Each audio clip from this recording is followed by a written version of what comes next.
So today we're here with Julia, who recently closed on a place, and her special friend Chancho, because we were also helping Chancho find the home of his dreams as well.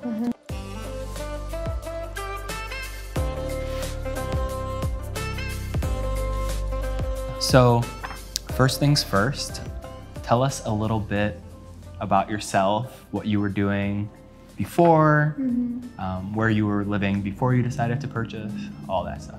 I was renting in a place above a restaurant, just really feeling like I had no rights as a renter, having to submit requests online, just kind of having to deal with some safety issues as well. So I made the decision to buy a place, and that's when I met you. Perfect. So obviously you had some issues with safety, you didn't like your landlord. What were some of the other reasons you decided to purchase? So houseplants are one of my biggest passions. I have around 150 houseplants, and then I have like a little garden outside now, totally. So sunlight, like natural light was the biggest factor. So along with finding a place for Julia, Corey, Julia's boyfriend, and Chancho, we also had the special task of finding a home for 150 plants. So this became a learning experience for myself too, is understanding specifically which directions get the best exposure. So now I know that it's south, followed by west, followed by east, followed by north. That's right, yeah. So it was a learning experience for me too. So you made the decision to purchase. What were your next steps? Before I had even made the decision to purchase, I was kind of just toying with the idea on Zillow. I scrolled down to the bottom of a place I liked. I was kind of just like, oh, should I check it out? I hit interested or something like that, and then I got a call from you.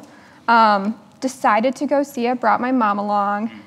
Loved the place so much, but everyone around me was like, you can't get the first place you look at. And that's what started the 80 place hunt. Yes, so it's a good time to kind of note that we saw 81 places. Yep. So by the time we actually found a place, Julia was very much an expert. So from my end, just so you know, we know that every client is different, and you needed to go through that process. You needed to learn, you needed to feel comfortable, and 81 was your number, and that's fine. Some people it takes 5, 10, 20, 30, whatever it is, but for every Julia, we have someone who goes and checks out 2 places and makes an offer. So we're more than happy to do that. Help me sort of tell the story of how these tour days would kind of go, since we probably did about 5 or 6 of them together. So we would be texting, emailing throughout the day, right? Yeah, that's right. And then hopefully we'd get a couple places together. You'd come pick us up. We'd go do the tour. Sometimes there would be like me on my phone in the back seat being like, I see an open house, pull over here, or something like that. And then once we get up there, you would kind of just like do your thing and start looking at the foundation and everything. My construction thing. Yeah, exactly. I think we were on like 15-minute intervals. So we'd probably spend around 5 minutes in each place and then like bust out, go hit the next one. And it was all like super rapid fire. Sort of walk us through how many times a day or per week would you say that we would interact with each other with regards to trying to find you your future home?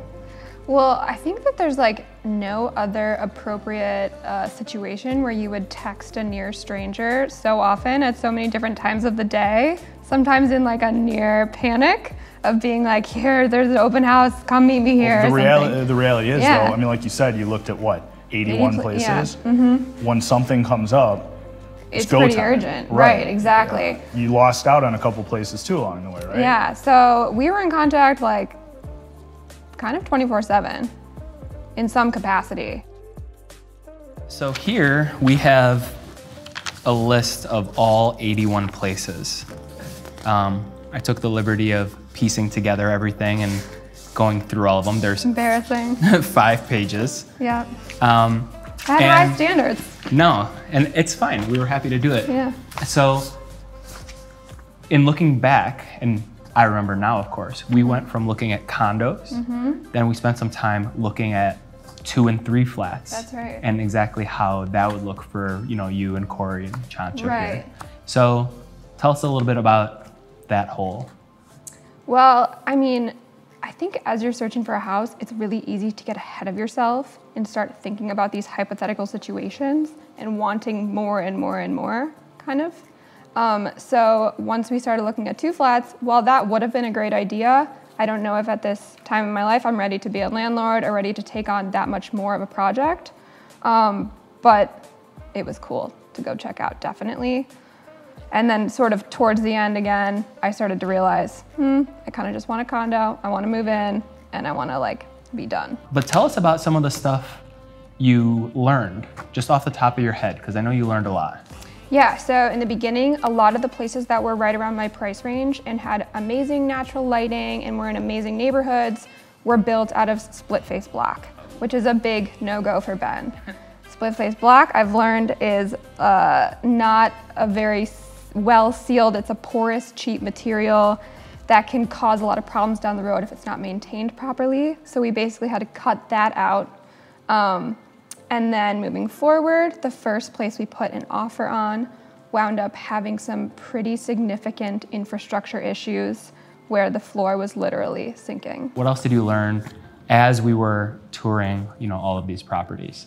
Well, I learned that I like or won't like a place within the first 5 seconds, basically, that I walk in. Perfect. So at the beginning, my partner and I were kind of taking our sweet time, walking around, and Ben was kind of like, come on, you have 8 more places to see tonight.